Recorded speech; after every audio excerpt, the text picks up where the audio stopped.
Selamat pagi teman-teman dan Bu Agnes. Sebelum memulai pelajaran, alangkah baiknya kita membaca renungan dan Injil terlebih dahulu. Bacaan Injil diambil dari Lukas 5 ayat 33 sampai 39. Sekali peristiwa, orang-orang Farisi dan ahli-ahli Taurat berkata kepada Yesus, "Murid-murid Yohanes terlihat berpuasa dan sembahyang. Demikian pula murid-murid orang Farisi. Tetapi murid-muridmu makan dan minum."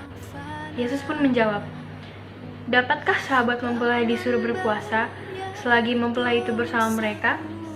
Tetapi akan datang waktunya mempelai diambil dari mereka. Pada waktu itulah mereka akan berpuasa." Yesus mengatakan juga suatu perumpamaan kepada mereka. "Tiada seorang pun yang mengoyakkan secari kain dari baju yang baru untuk menabalkannya pada baju yang tua. Sebab jika demikian, yang baru itu pun akan koyak. Apalagi kain penambat yang dikoyakkan dari baju baru tidak akan cocok pada baju yang tua. Demikian juga, tiada seorang pun yang mengisikan anggur baru ke dalam kantong kulit yang tua. Jika demikian, anggur baru itu akan mengoyakkan kantong tua itu.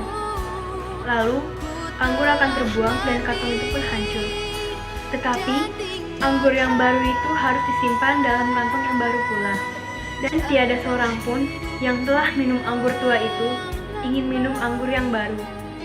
Sebab ia akan berkata, anggur yang tua itu baik." Demikianlah Injil Tuhan. Renungan. Bulan Kitab Suci kembali menjadi agenda kita secara nasional pada bulan September ini. Apa kebaruan yang sudah ada dalam hidup kita, juga dalam gereja kita setelah sekian waktu kita memanfaatkan bulan September sebagai bulan Kitab Suci ini? Anggur baru harus diisikan pada kantong kulit yang baru. Juga, kain penambat harus disesuaikan. Apa maknanya? Gereja diperbarui secara menyeluruh melalui Konsili Vatikan II. Berbagai dokumen gereja dan anjuran untuk sikap hidup kekatolikan dituangkan melalui dokumen gereja yang resmi. Khotbah mingguan para pastor, apakah sungguh menawarkan kebaruan dalam gereja dan hati? Atau cuma berhenti pada tuntutan moral yang memenuhi budi? Lirik salah satu kebiasaan umat di dalam gereja kita. Ada berbagai model buku renungan harian yang menawarkan percikan hidup untuk memaknai hidup harian. Ada yang secara lengkap memuat teks bacaan, namun tidak sedikit yang hanya memuat renungannya.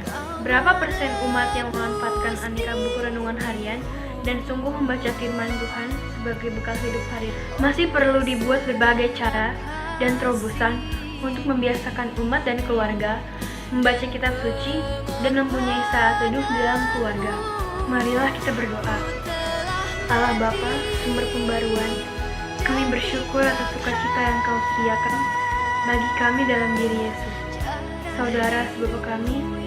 Semoga sabdanya membuat kami tetap muda dan penuh semangat.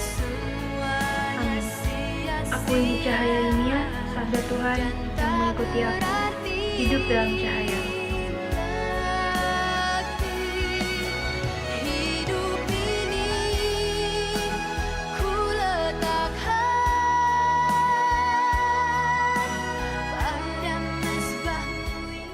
Bapa kami yang ada di dalam surga, dimuliakanlah nama-Mu.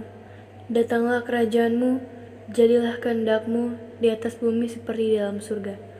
Berilah kami rezeki pada hari ini, dan ampunilah kesalahan kami, seperti kami pun mengampuni yang bersalah kepada kami.